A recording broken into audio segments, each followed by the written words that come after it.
আল্লাহ বললেন আমার অনেক সুন্দর সুন্দর নাম আছে, অনেকগুলো গুণবাচক সুন্দরতম নাম আছে। তোমরা এই নামগুলো ধরে আমি আল্লাহরে ডাকো, আর যারা আমি আল্লাহর নামের বিকৃতি ঘটায় তাদেরকে তোমরা বর্জন করো। আর তারা দুনিয়াতে যা করেছে আখিরাতের ফল তারা ঠিকই পাবে। সুবহানাল্লাহ বলেন। আল্লাহর অনেক সুন্দর সুন্দর নাম আছে, এগুলো ধরে ডাকতে বলা হয়েছে। আর যারা আল্লাহর নামের বিকৃতি করে তাদেরকে বর্জন করতে বলা হয়েছে। আপনি আল্লাহর নামের জিকির যখন করবেন, আপনি আমার আল্লাহর নামের বিকৃতি করতে পারবেন? বারোয়াখালীর ভাইরা বুঝে থাকলে আওয়াজ দেন, আল্লাহর নামের বিকৃতি করা যাবে? আপনি যখন জিকির করবেন স্পষ্ট শব্দে আল্লাহর নামটা বোঝা যেতে হবে। সুবহানাল্লাহ, ওয়ালহামদুলিল্লাহ, লা ইলাহা ইল্লাল্লাহ, আল্লাহু আকবার।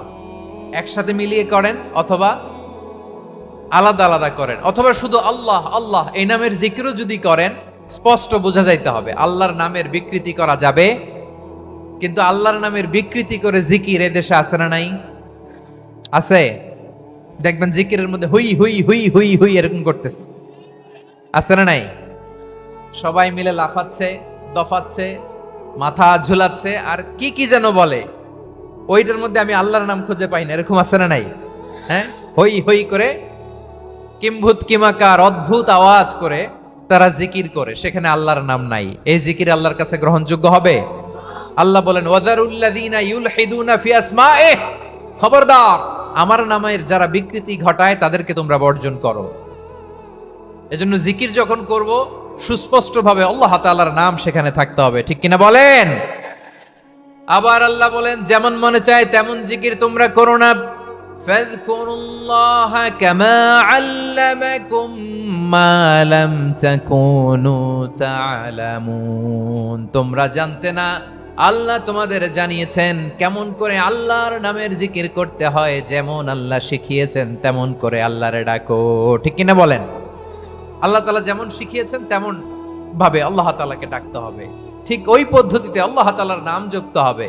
কোন পদ্ধতিতে সেটাও আল্লাহ বলে দিচ্ছেন।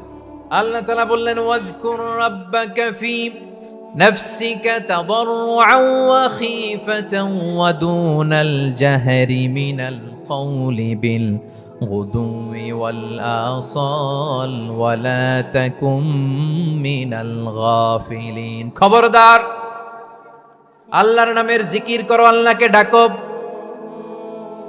ফি নাফসিকা মনে মনে, তাদাররুআন সবিনয়ে, খাইফাতান ভীত বিহবল চিত্তে, দুনাল জাহারি মিনাল কওল অনুচ্চ স্বরে অনুচ্চ আওয়াজে। এভাবে আল্লাহর ডাকলে সেই ডাকা কবুল করে নিবে কে? তাহলে আল্লাহকে জপতে হবে মনে মনে, সবিনয়ে, ভীত বিহবল চিত্তে, অনুচ্চ স্বরে, এভাবে জিকির করতে হবে। বিশ্ব ইসলাম এবং বিশ্বনবীর সাহাবারা ঠিক এই পদ্ধতিতে আল্লাহ তাআলাকে ডাকতেন।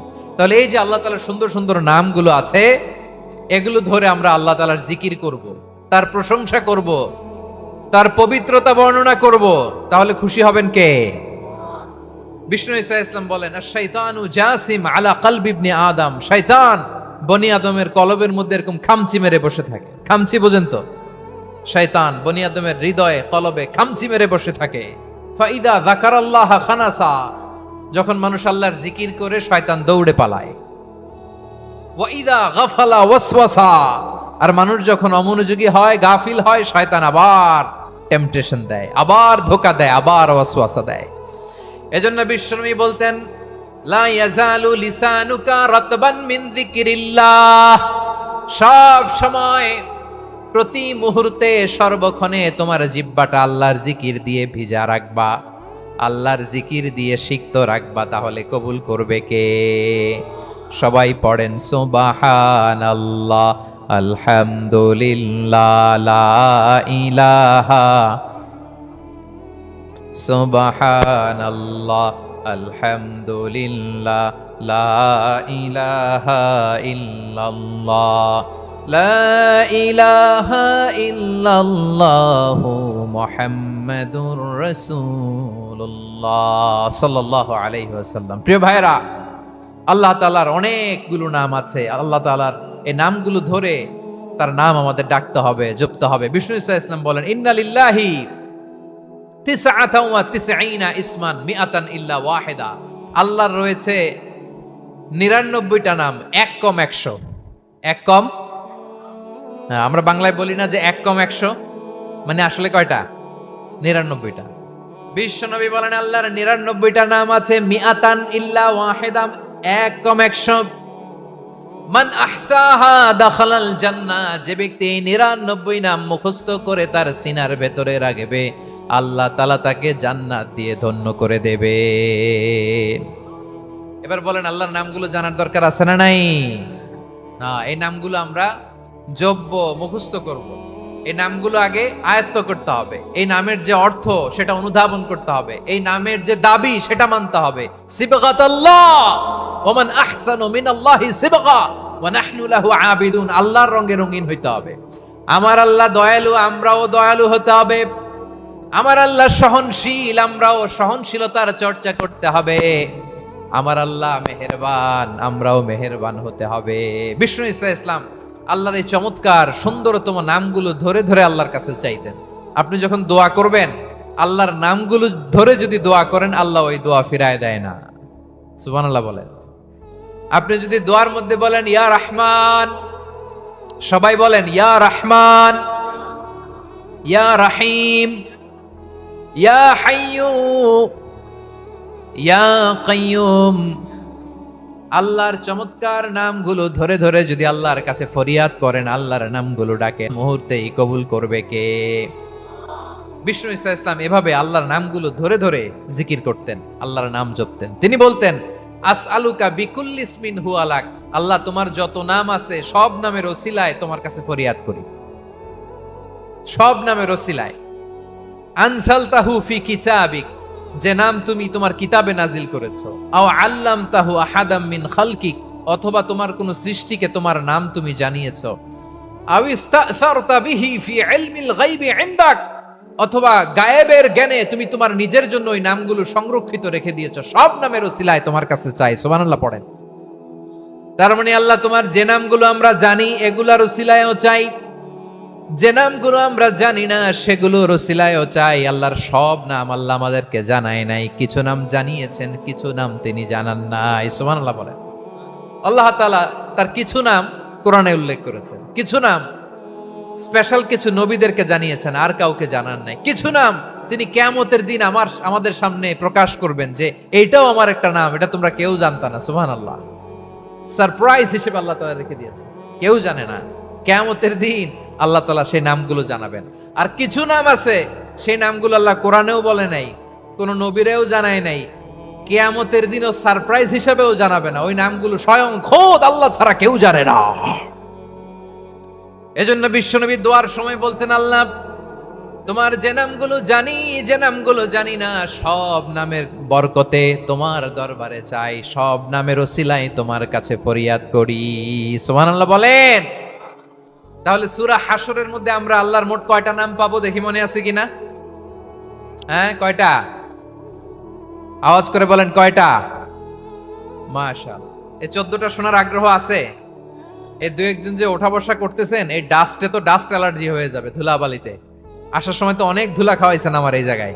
একটু শান্ত হয়ে বসেন, আমরা শান্ত হয়ে বসি, অল্প কিছু সময় কিছু কথা আলোকপাত করব, তারপর আমরা বিদায় নিব। উঠবো না, কেউ দাঁড়াবো না, উঠবো না।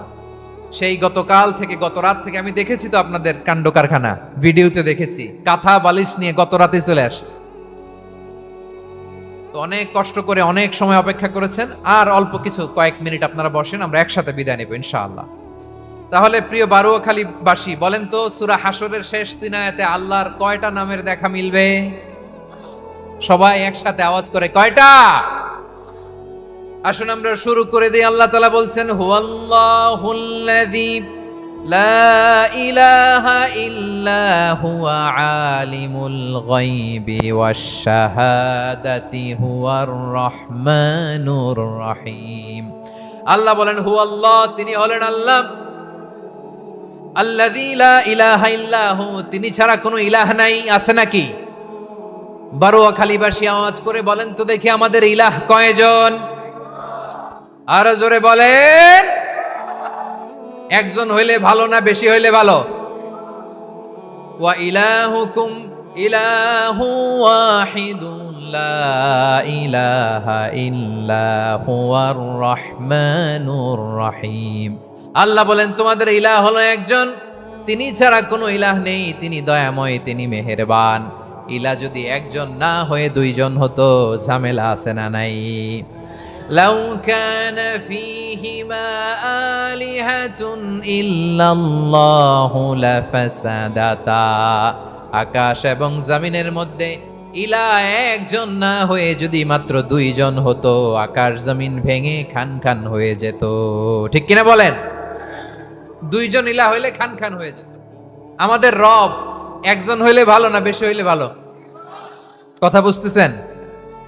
আরে একজনের তো মন জোগায় চলতে পারি না, ঠিক কিনা? হ্যাঁ, একজন, তিনি যে আদেশগুলো দিয়েছেন আমাদের দুর্বলতার কারণে আমরা তো পারি না। যদি 10 জন হইতো, ওই 10 জনের হ্যাপি করতে পারতাম, তাদেরকে স্যাটিসফাই করা যেত এত সহজে। 10 জনের 10 নিয়ম থাকতো। একজন বলতো আমার সেজদা দিবি সকালে, আরেকজন বলবে আমার জন্য নামাজ পড়বি 3 বার, আরেকজন বলবে আমার জন্য যাকাত দিবি এতবার, আরেকজন বলতো আমার জন্য কুরবানি দিবা এতবার। তাহলে আমাদের জন্য কঠিন হয়ে যেত, ঠিক কিনা?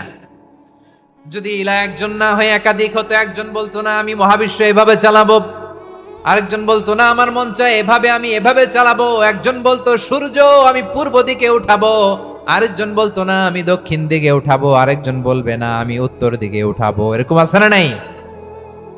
ঝামেলা লেগে যেত। এজন্য বেশি রব হইলে আমাদের জন্য ঝামেলা, খোদা বেশি হইলে আমাদের লস। একজন হওয়াতে আমরা বেঁচে গেছি। বারুয়াখালীবাসী আওয়াজ করে না, কথা বলে না। রব খোদা একজন হওয়াতে আমাদের সুবিধা হয়েছে না? এজন্য আল্লাহ বলেন লা ইলাহা ইল্লাহু, তিনি ছাড়া তোমাদের কোনো ইলাহ নাই, তিনি একজন। লা ইলাহা ইল্লাহু আলিমুল গায়বি ওয়াশ শাহাদা, তিনি প্রকাশের মালিক, অপ্রকাশের মালিক। তিনি যেটা ওপেন এটাও জানেন, যেটা গোপন সিক্রেট ওইটাও জানেন। আলিমুল গায়বি ওয়াশ শাহাদা, তিনি গায়েবের মালিক, গায়েবের জ্ঞানী, যেটা দেখা যায় না, অদৃশ্য, জানা নাই, এটাও তিনি জানেন। এগুলো জানতে তার কোনো মাধ্যমের প্রয়োজন হয় না। অতীতে কি হয়েছে, বর্তমানে কি চলছে, ভবিষ্যতে কি হবে, সব তার জ্ঞানের ভেতরে আছে না নাই?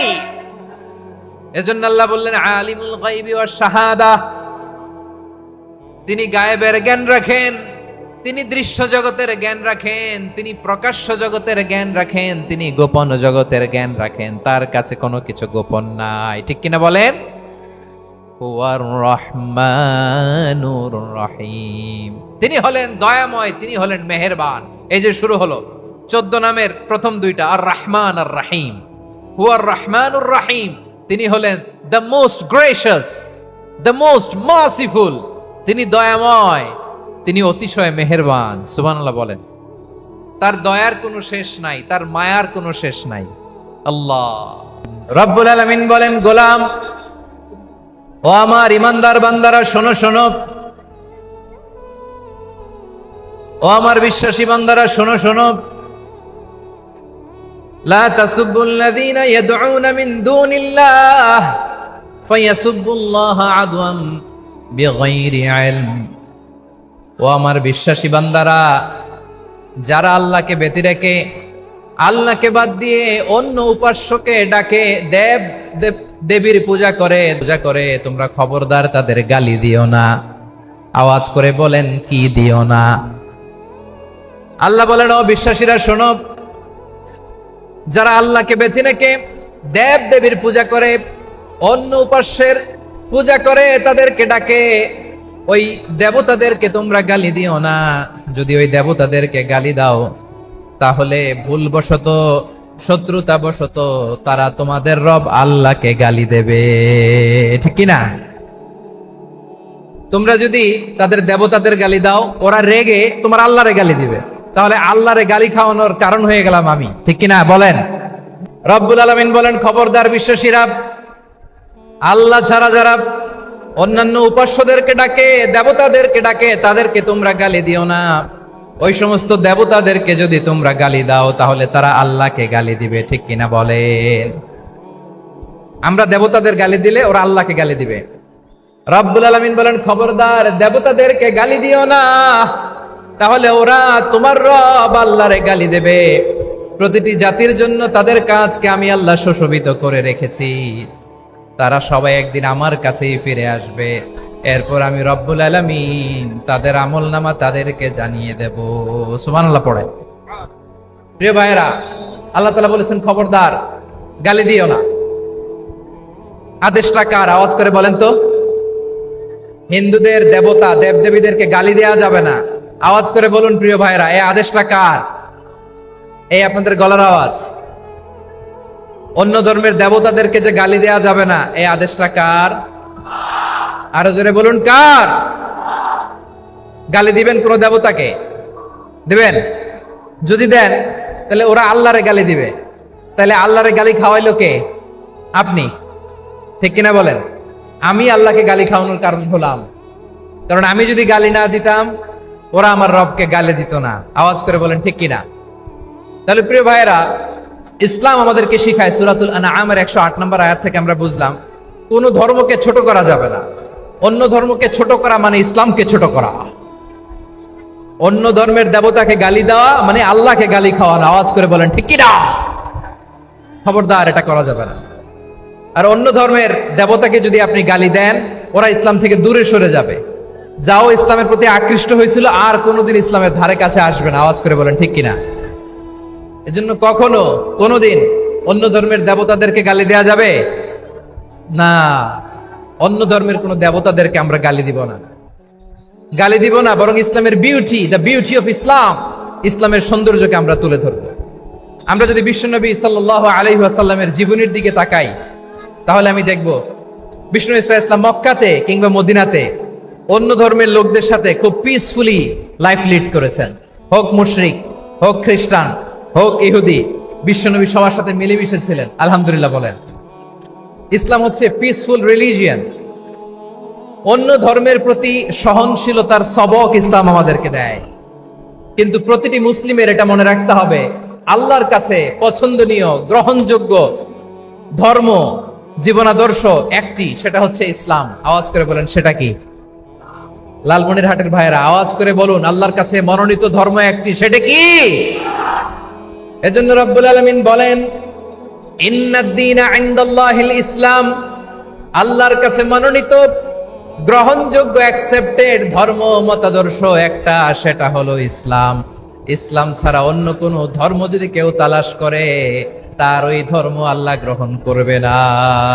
ওমাই ইয়াবতাগি গায়রাল ইসলামি দীনান ফালাই ইউকবালা মিন ওয়া হুয়া ফিল আখিরাতি মিনাল খাসিরিন। Whoever seek anything except Islam, that won't be accepted from him, and he will be loser in the day of judgment. কিয়ামতের দিন ইসলাম ছাড়া কেউ যদি অন্য কোনো ধর্ম তালাশ করেছে দুনিয়াতে, তার এই মতাদর্শ গ্রহণ করা হবে না। and he will be loser, সে হবে লুজার, ক্ষতিগ্রস্ত। হাই হাই কোম্পানির ম্যানেজার, ওর আমও শেষ, সালাও শেষ। আওয়াজ করে বলেন ঠিক কি না? এজন্য ইসলাম পেয়ে আমরা খুশি না বেজার? প্রত্যেক নামাজ শেষে আমরা আল্লাহরে বলি, আল্লাহ রাদিতু বিল্লাহি রাব্বা ওয়া বিল ইসলামি দীনা ওয়া বি মুহাম্মাদিন নাবিয়ান ওয়া রাসূলা। ও আল্লাহ, তোমারে রব হিসেবে পেয়ে আমরা খুশি। ও আল্লাহ, ইসলামকে ধর্ম হিসেবে পেয়ে আমরা খুশি। বিশ্বনবীকে আমাদের রাসূল পেয়ে আমরা খুশি। ঠিক কিনা বলে? ইসলাম ছাড়া অন্য কোনো ধর্ম আমরা গ্রহণ করব না। ঠিক কিনা বলেন? আল্লাহর কাছে অ্যাকসেপ্টেড রিলিজিয়ান একটা, সেটা ইসলাম।